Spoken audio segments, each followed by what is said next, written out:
All right, guys, so if you're new to this, one of the things I recommend, instead of just going ham and putting this sealer down over everything, if you're not sure, just test it. Put a little bit in a bucket, a little splash, all right?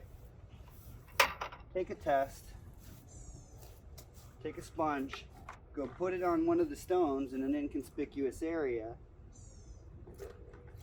and make sure you're putting it on that there's dark enough color that the enhancement's what you want to see. So we grab our little buckets, we grab some sponges, okay, and let's go test some pavers. All right, guys, so the idea here is to test out and see what the grays are going to look like over the top.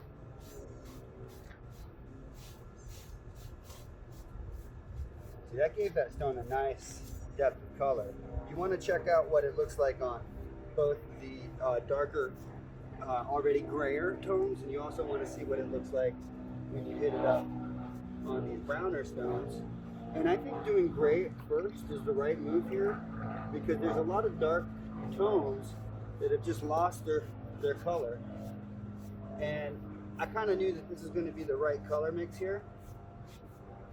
But if you're starting out and you're new to color sealing, you definitely want to test and then maybe go back, maybe start with less than 4 ounces when you're going to do this color enhancement stuff. So I like to see kind of what they look like together and separately. We're going to add brown now and see what this brown does for the stones.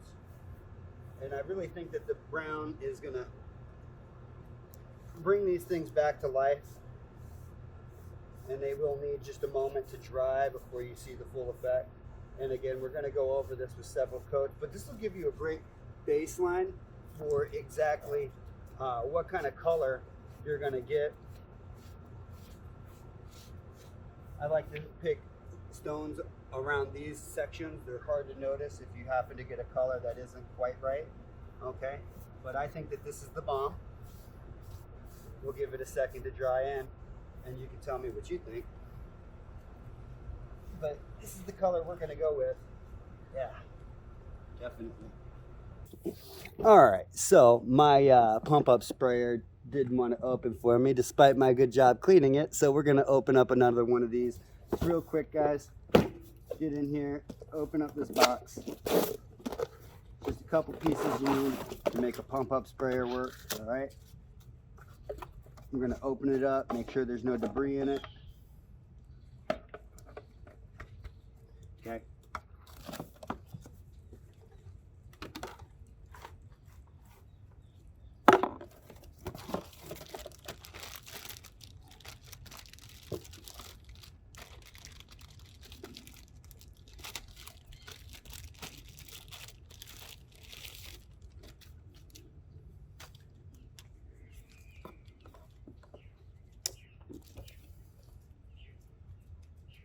Attach the wand to the gun, the nozzle wand to the gun.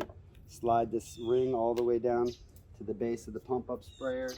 You're going to insert this. I like to take these little filters right off. Take the filter off the bottom of the straw.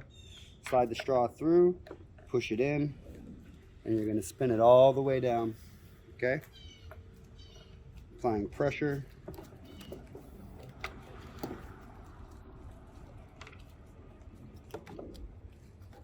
Until that's nice and tight there, and you should be good to go. All right, so these smaller 2-gallon buckets are perfect for going ahead and pouring your sealer into a bucket. Now I like to take these 5 quarts because they're bendy, or even the smaller ones, and use those first. Very simply, reach down in here, okay? Use it like a funnel. We're going to be using the 5-gallon bucket in the pump pail system mostly, but we use these pump up sprayers around all of the border edges. You probably won't need a whole gallon, so you don't have to fill this all the way up. This is much easier than trying to pour it into this little funnel from a 5-gallon bucket, okay?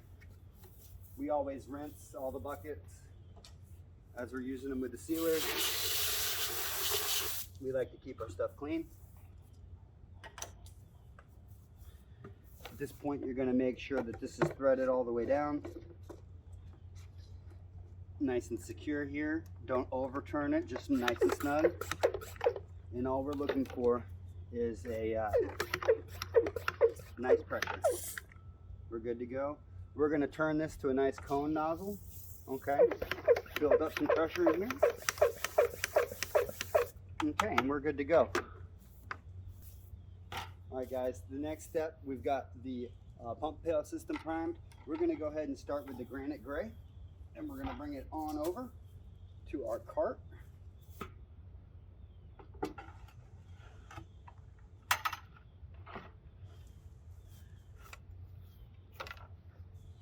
Once it's in place on the cart, we're going to go ahead and drop our pump pail system right on top. Okay. Then what we do is we prime for sealer to come through. And you can see as soon as the air is running through, you're going to start to get a color. See that? We're in the sealer. Okay. So next we're going to gather up our stuff and move over to the first place where we're starting. We want to make sure that this lid is secure all the way around, okay? We don't want it to be dripping